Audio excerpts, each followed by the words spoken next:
ప్రతి ప్రేమ సక్సెస్ అవుద్ది. అంత తప్ప అంతకుమించి ఇంక కాదని నాకు అనిపించింది విన్న తర్వాత. ఇంకొక విషయం ఏంటంటే, ఇది ఎంతమంది అగ్రీ చేస్తారో తెలీదు గానీ, నాకు తెలిసింది చెప్తున్నా. ఒక అమ్మాయి నిజంగా ఒక అబ్బాయిని ప్రేమిస్తే, మీరు నమ్మరు, చాలా ఎక్కువ ప్రేమించేస్తారు అబ్బాయి మీద అమ్మాయిలు. ఎంత ప్రేమిస్తారంటే, తనతో మాట్లాడకుండా తను చూడకుండా ఉండలేరన్నమాట అమ్మాయిలు. అబ్బాయిలు అలాగే ఉంటారు, కానీ అమ్మాయిలు కొంచెం ఎక్కువగా ఉంటారు. అబ్బాయిలు ఎక్స్‌ప్రెస్ చేయలేకపోతే అమ్మాయిలు ఎక్స్‌ప్రెస్ చేస్తారు అంతే. డిఫరెన్స్ అయితే మటుకు.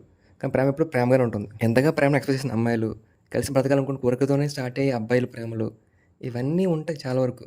కానీ ఇవన్నీ చిన్న చిన్న గొడవల వల్ల, కారణం వల్ల వేరైపోయి ఒకళ్ళొకళ్ళు విడిపోవడం.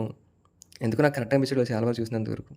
ఒక అమ్మాయికి ఒక అబ్బాయిని నచ్చారనుకోండి, చెప్పండి నాకు నచ్చావని చెప్పండి. సో, నాకు ఇలా కావాలి అని చెప్పారనుకోండి, మారే అబ్బాయిలు కూడా ఉన్నారు. మారని చెప్పట్లే. అలాగే ఒక అమ్మాయి ఒక అబ్బాయికి నచ్చితే గనక మీరు నమ్మరు, ఆ అమ్మాయి కోసం ఏమేం చేయడానికి రెడీగా ఉన్న అబ్బాయిలు కూడా చాలామంది. కానీ కొన్నిసార్లు అవి ఎఫర్ట్స్ పెట్టినా గానీ, అటుపక్క రెస్పాన్స్ రాకపోతే, ఆ బాధతో డిప్రెషన్‌కి వెళ్ళిపోయి, ఇంకో ట్రై చేద్దామని ట్రై చేయలేకపోయి ఉండే అబ్బాయిలు కూడా చాలామంది ఉన్నారు ఈ రోజుల్లో. లేనిని బట్టి చెప్పలేదు కదా! కానీ కన్ఫర్మ్ ఉన్నారు. నాకు తెలిసి వాళ్ళు కూడా. మరి కొంతమంది ఎలా ఉంటారంటే, ఒకసారి ఒక అబ్బాయి ఒక అమ్మాయికి ప్రేమ ఎక్స్‌ప్రెస్ చేసిన తర్వాత, ఆ అమ్మాయి అబ్బాయిని ఇగ్నోర్ చేసిందనుకోండి, పట్టించుకోదనుకోండి, అబ్బాయి ఫీల్ అయిపోతాడు.